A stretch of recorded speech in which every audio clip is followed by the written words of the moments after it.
Empyema is one of many respiratory conditions, symptoms of which may be similar to mesothelioma and/or pleural effusion. Indeed, it is a result of buildup of fluid between the lung surface and the pleural membrane itself, and therefore can result in the same type of chest pain and shortness of breath. It is, however, a different kind of affliction that is not necessarily related to carcinoma. Unlike pleural effusion, which is an excessive buildup of normal lymphatic fluids, empyema is the buildup of pus in the same space. This is an important distinction because unlike lymphatic fluid, pus is the byproduct of bacterial infections that is produced during the inflammatory response by the immune system. Pus is made up of a dead white blood cells and a protein fluid called liquor purus. When the immune system detects a harmful foreign or exogenous pathogen, it responds by moving blood plasma and infection-fighting white blood cells, technically known as leukocytes, to the affected tissues. This results in inflammation, which is the immune system's attempt to destroy the invader. Empyema is the result of this type of inflammation in response to a harmful exogenous pathogen in the pleural cavity. Most often, it is caused by pneumonia, but may also be a response to asbestosis. Because of the pressure, the lungs are unable to expand properly, which is why those suffering from the condition are often short of breath and experience chest pains. Patients with empyema often develop fever, chills, shakes, and/or malaise. Untreated empyema can result in septic shock.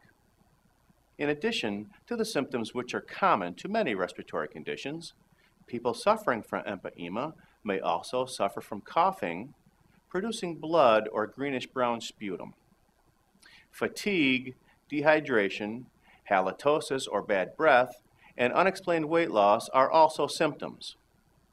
In some cases, victims develop a fever that may run as high as 105 degrees Fahrenheit. In extreme cases, patients fall into a coma. Empyema may ultimately kill the patient if not treated promptly. Because the bacteria that causes the infection is carried in the bloodstream, empyema can spread to all parts of the body. The pus may also build up to the point that a rupture occurs and pus enters the airways. In addition to pneumonia, empyema may also occur as a result of a chest wound, surgery, or a ruptured esophagus. Empyema goes through three major stages. The acute stage. This is the initial stage in which pus begins to accumulate inside the pleural cavity. This is also known as exudative stage, during which levels of glucose and pH remain normal. The middle stage. The pus starts to increase in viscosity, becoming fibrous.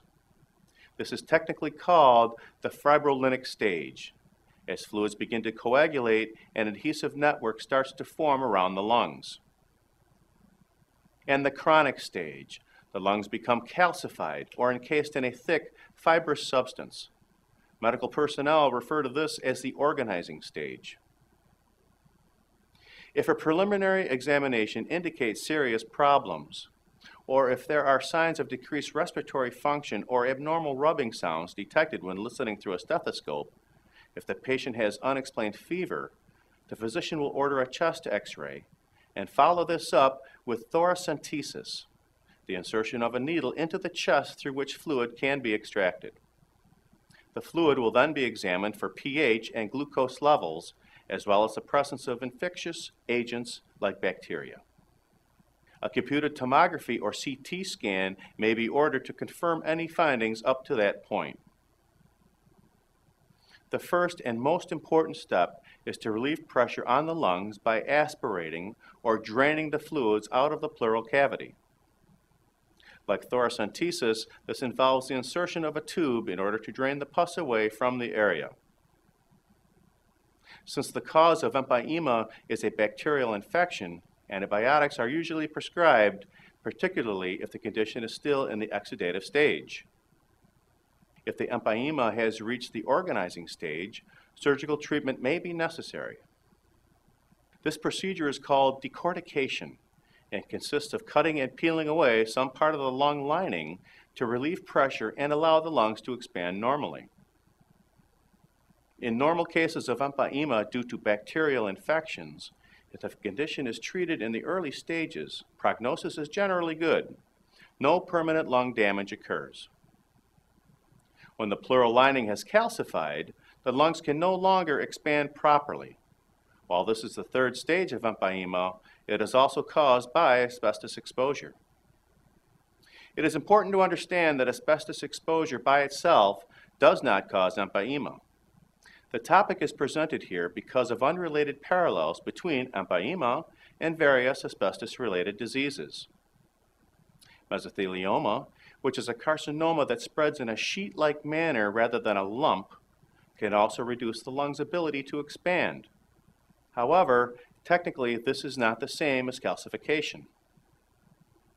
Asbestosis, on the other hand, is known to be a cause of pleural calcification, although this is rare.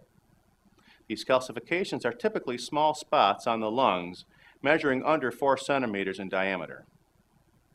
Talcosis, exposure to talc mixes, which is frequently contaminated with asbestos fibers, produces virtually identical results in a radiologic exam. Because of the parallel symptoms between empyema, asbestosis, and mesothelioma, it is important to get a second opinion if you have symptoms. Usually, a diagnosis of mesothelioma can only be confirmed beyond all doubt with a biopsy or sample of affected lung tissue. In asbestos lawsuits, a common defense is to deny that the plaintiff has mesothelioma or asbestosis at all, but something that only appears to be the said illness. In order to successfully win such a lawsuit, it is up to the plaintiff's advantage to have at least 2 concurring medical opinions and a pathologist's findings from a biopsy.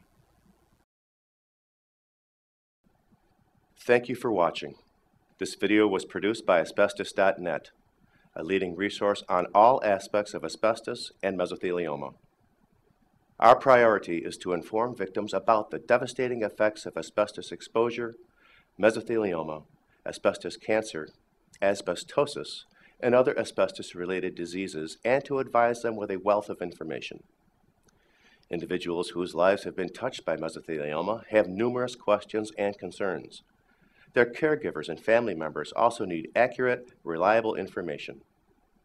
If you or a loved one have been diagnosed with mesothelioma or asbestos cancer and need more information, we invite you to visit and explore the thousands of pages of oncologist-reviewed material on asbestos.net, to call our convenient toll-free number shown below and speak with a mesothelioma specialist, or to use the simple contact form found at asbestos.net to request a free copy of our informative books, custom inserts, and DVD. Asbestos.net, information and help for patients and families.